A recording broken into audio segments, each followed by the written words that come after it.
everyone, welcome to the third video in my Druid Guide series. This time, I'd like to focus on the actual gameplay as well as the mindset you should take when playing Druid. I'm hoping this guide will serve as a good explanation of why, rather than how, which is what my previous guides focused on. I'll also explain a lot of misconceptions about Druid and mention some mistakes I've seen beginner Druids make. Quick disclaimer. All gameplay and actions presented in this video are 100% scripted for illustrative purposes, and I swear these people are capable of not running around like headless chickens in a real raid. The very first thing every Druid player should do is go into their options and change two important settings.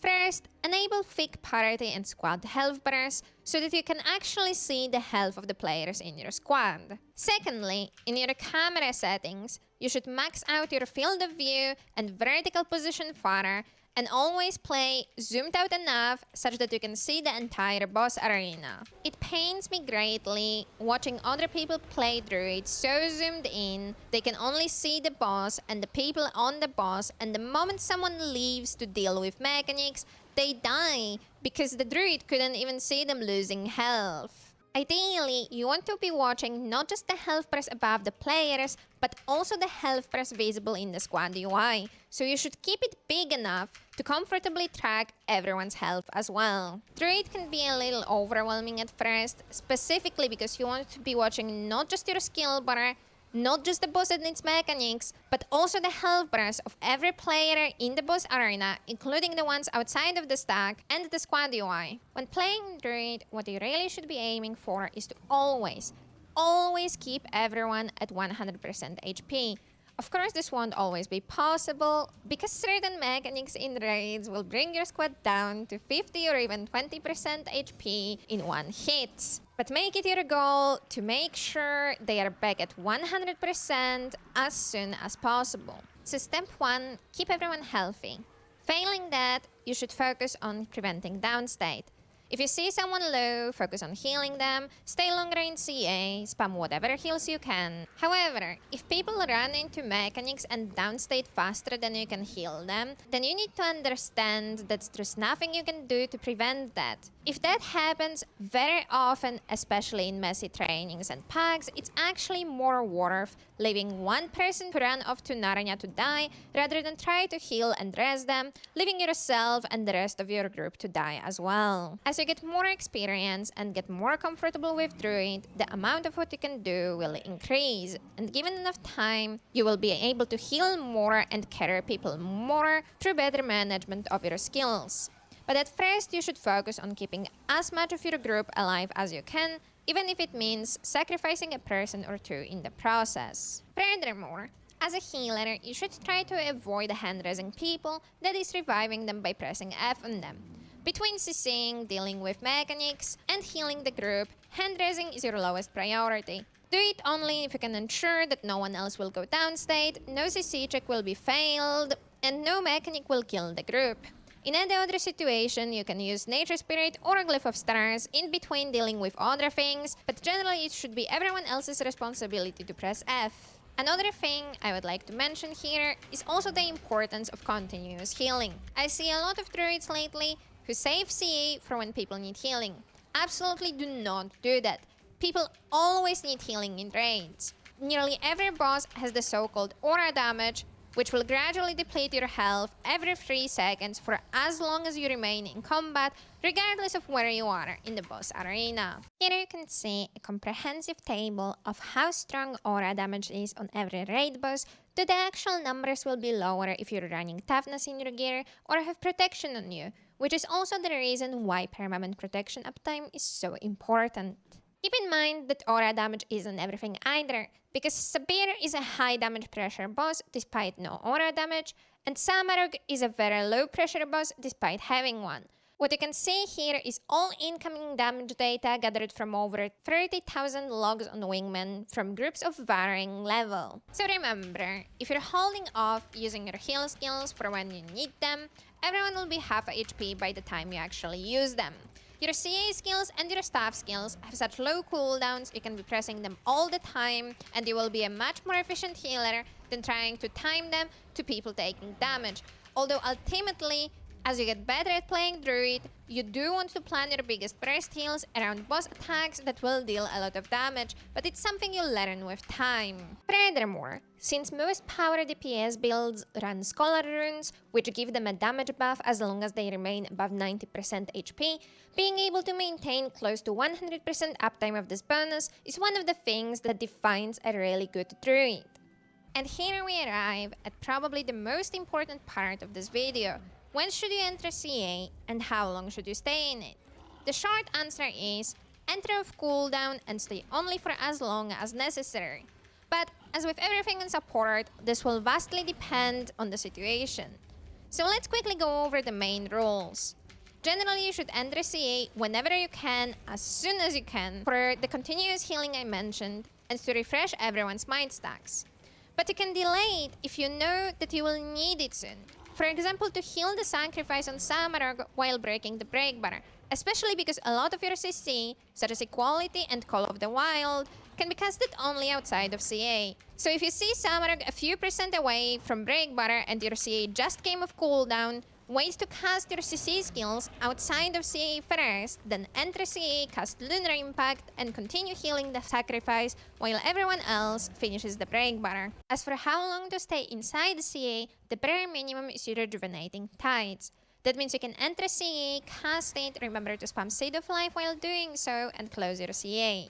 You should do this when you know you will need CA again soon, and you're jumping in quickly just to refresh mind.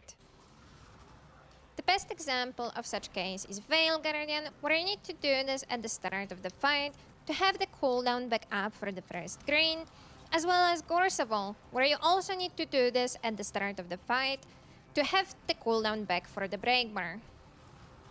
On the other hand, the longest you can stay in CA is for its full duration, but I strongly advise doing so only on bosses with a lot of damage pressure like Soulless Horror, because depleting your Astral Force completely will make it much harder to get it fully charged again.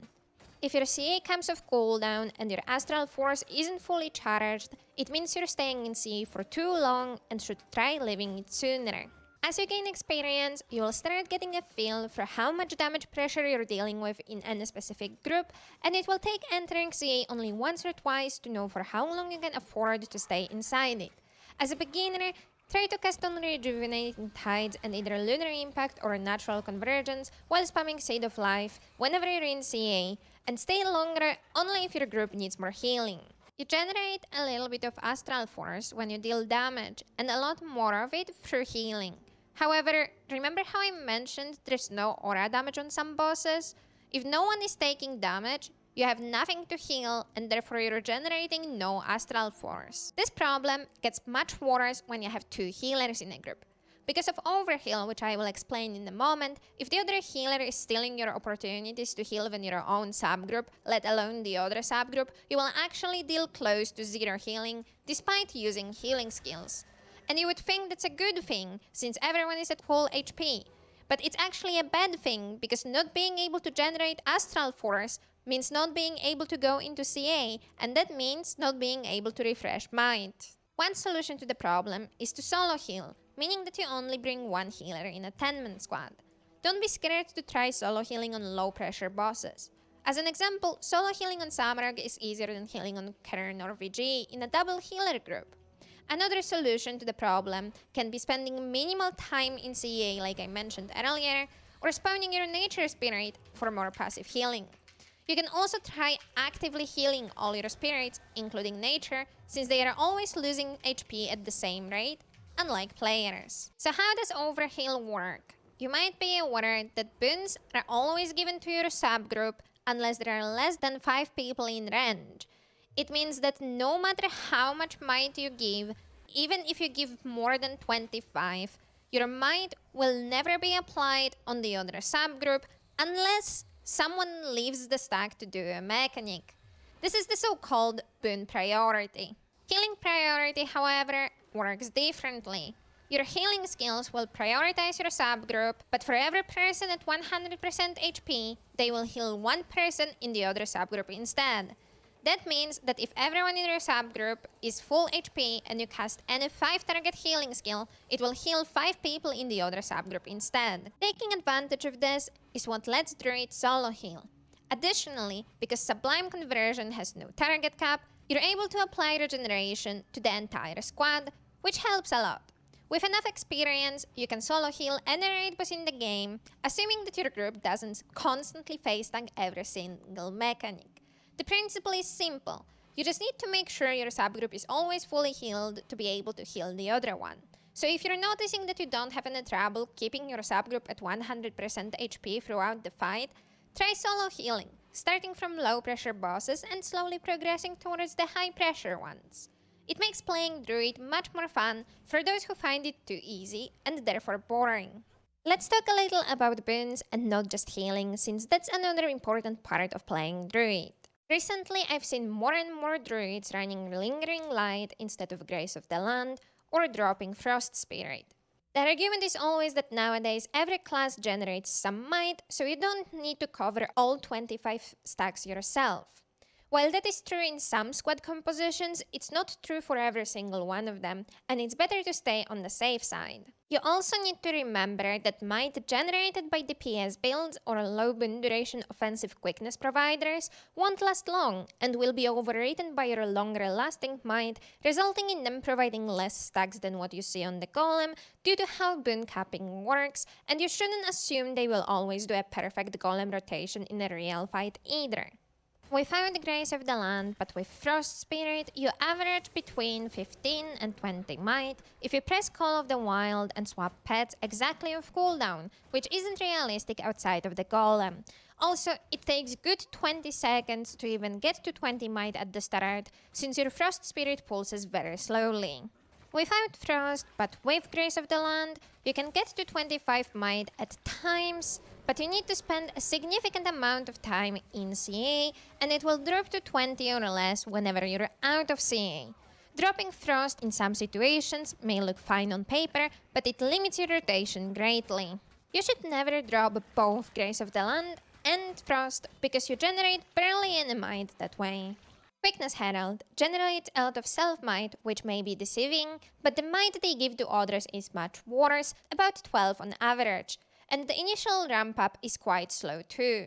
Dropping either Grace of the Land or Frost is viable if you have one in your subgroup, mostly because it also provides boon extension, but if you're playing in a static and wanna try it out, please double check logs afterwards whether it was fine in your specific group to do so. Quickness Firebrand, on the other hand, averages at about 7 assuming a good rotation.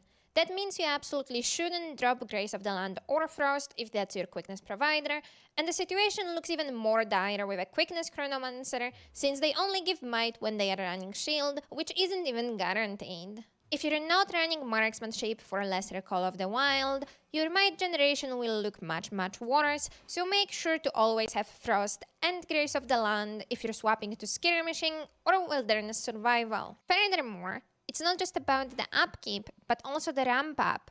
It's important that you can generate 25 might quickly upon entering combat and after every split phase where you can drop boons. Also, on a lot of bosses, people will be leaving the stack to do mechanics, such as cannons on Sabetha, dropping poison on Matthias, standing in greens on Keep Construct, etc., and can miss some boon applications, so you don't want to make your build and your rotation give the bare minimum you need in a perfect golem scenario. Also, you want to ensure that even though you spent your cooldowns generating boons while someone wasn't there, you still have something to cast when they come back to the boss, so sometimes you will be saving 1 or 2 cooldowns. This is also why you ideally want to desync your spirits a little and not use all of them at once.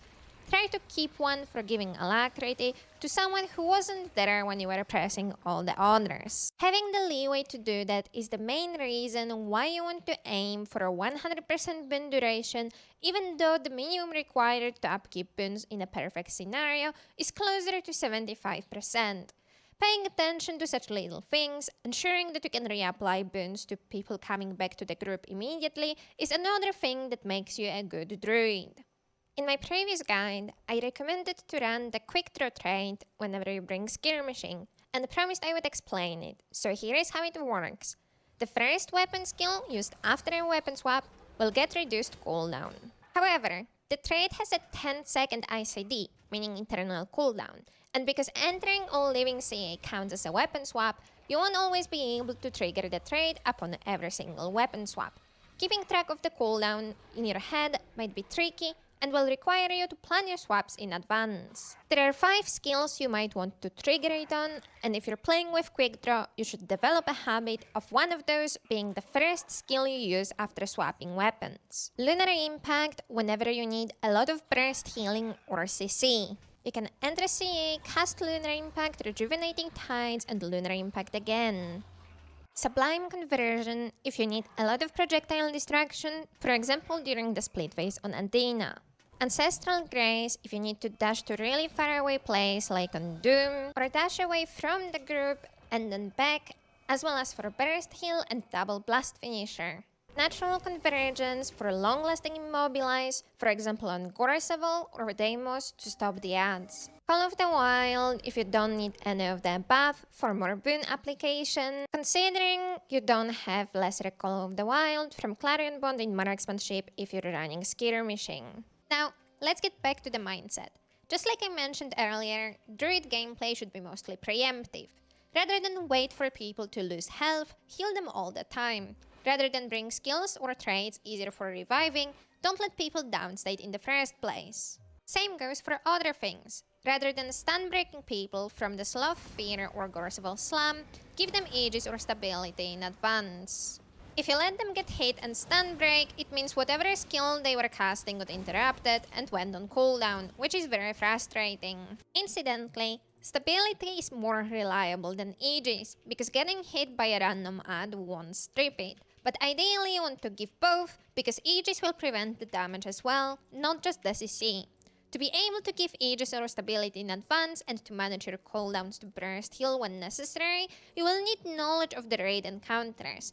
This obviously isn't something you can learn straight away, but if you try to pay attention to the patterns of raid bosses, with time you will develop a good understanding of when to do what. Finally, if you only ever play support, you will never understand what your DPS players need. When tanking, you will be moving the boss just a few steps to get it into a better position, and you won't understand the frustration of everyone crying. You just moved the boss out of their damaging AoEs. Your decision making will get much easier and much better if you witness yourself the mistakes support players make, which means that to become a good druid, you need to have some experience playing DPS as well. Furthermore, having some experience on different DPS builds will broaden your knowledge about why Mirages need regeneration and Vigor uptime, why Waivers lose a lot of damage if they don't have swiftness, and why Deadeyes hate when you stealth them. To be the most effective druid, you'll need to not only know your own class, but also what other classes need from you and what they provide to the group.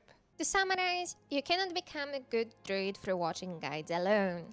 Everything comes with experience, and the more you play druid, the better you will get.